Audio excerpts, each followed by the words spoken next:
traders get very ingenious in terms of putting stock into a warehouse. They would build up stacks, and Andre, you've seen more of this than I have, but they build up stacks and inside there's a big hole.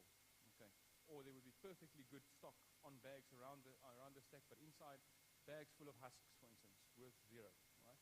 So there's a lot of tricks that can be played, and you need to know this, and your collateral controller needs to know this to make sure you protect it all the time. Okay. All right. Again, lease agreement. We talked about that. Collateral controller is present at the port of discharge. We talked about that. And then naturally, when the stock arrives, I need a warehouse receipt to make sure the stock is now at the destination and I can finance it at that value. What we said is the process flow for import financing follows the exact route of the warehouse receipt financing product. Again, I do the 90% discount or trigger price, finance at 80%, it's gone through the whole process. Okay. Export finance, guys, I'm not going to go into in detail. Whatever I said, just reverse it quickly. All right, so it's the exact reverse. On the following slide, you'll see that export finance is the exact reverse of the import product. Okay. Questions? Okay. Can we maybe, Andre, you remember, or maybe we should answer the questions as they come up. I don't know what's easier.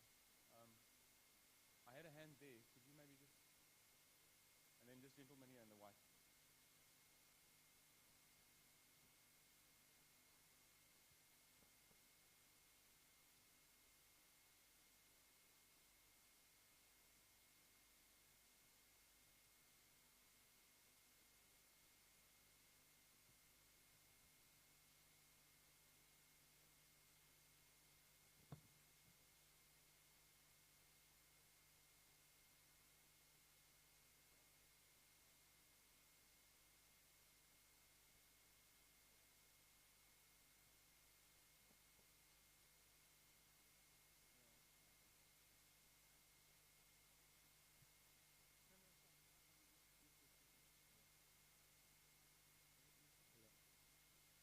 Actually, you're talking about the Incoterms, and the difficult part of Incoterms is a lot of people don't understand the Incoterms. And on the other hand, there's a risk that some countries has a special regulation on Incoterms. Like, if I can give the example of my country, like in Bangladesh, the import policy, only 3 Incoterms are allowed. So if we actually avoid this Incoterm, then there maybe we actually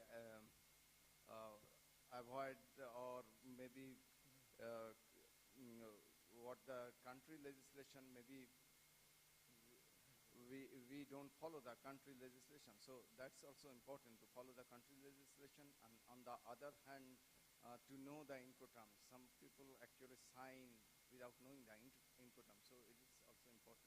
Okay, yeah, I'm sorry, there's misunderstanding. I don't want to ignore Incoterms. We definitely don't do that. I mean, in terms of my trade finance division at the bank, we have a fully fledged trade finance division that issues LCs and handles all the trade bills of lading and confirmation and all those kind of things.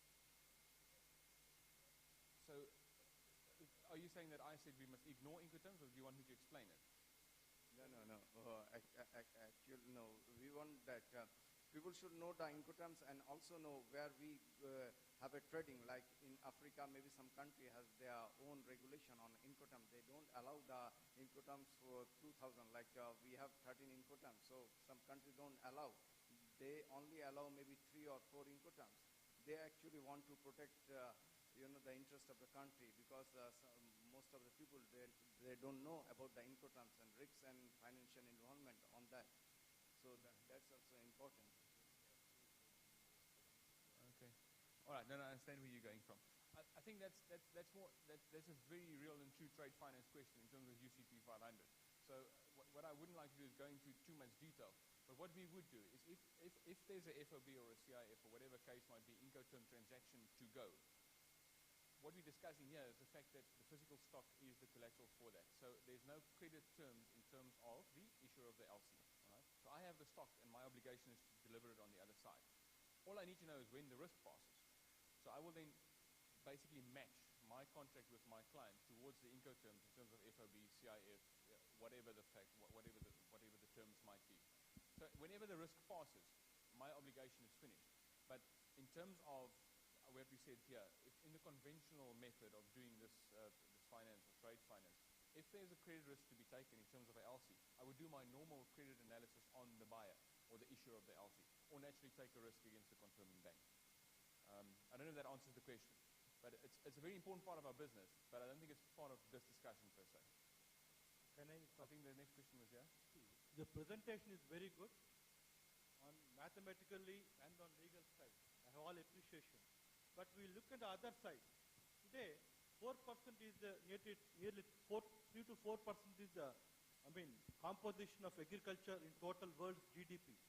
And nearly 32% is the composition of manufacturing goods over total world GDP. 64% nearly is the composition of services. Just imagine how these services are getting inflated that were not sufficiently backed by goods. In the process, there is a supply side constraints that are being developed by this mathematical modeling in absence of fair trading or fair valuation of this modeling of these goods. And this composition should be around 20 to 30% instead of 64, 65%. And this greed in mathematical modeling is only giving supply level constraints. That means destroying the volumes and building up values.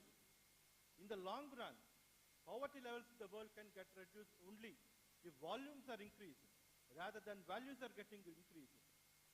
I mean to say, in simple words, here mathematical modeling is developing values but not volumes. That means 64% is the composition of services. Do you think it is healthy? I think it is not healthy.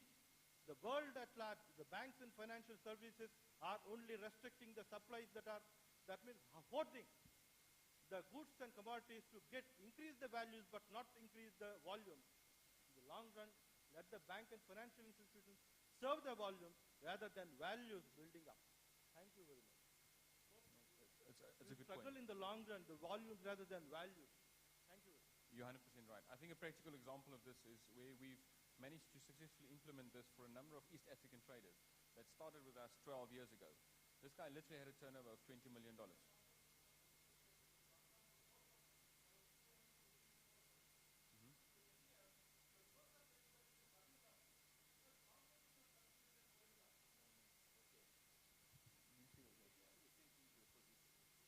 Okay, listen, very simply.